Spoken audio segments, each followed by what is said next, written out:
افغانستان د ځوانانو د کرکټ اتلولي د ټولو ته مبارک وي.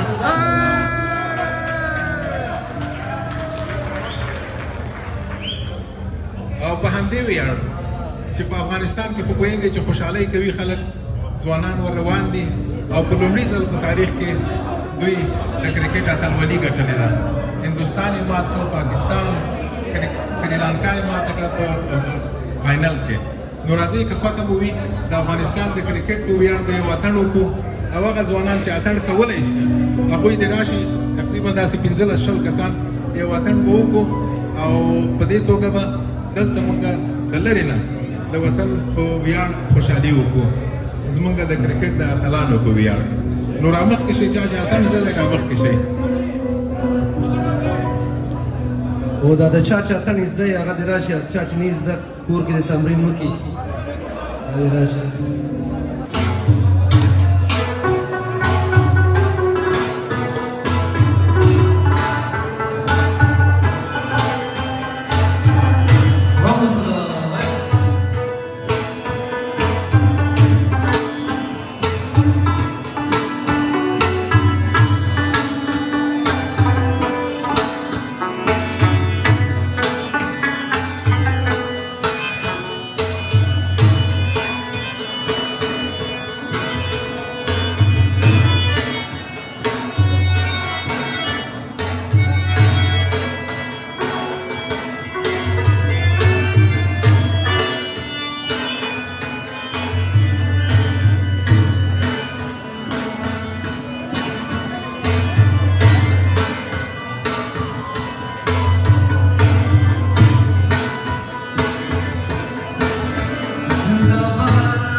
ګلونو چې پرته یې ټول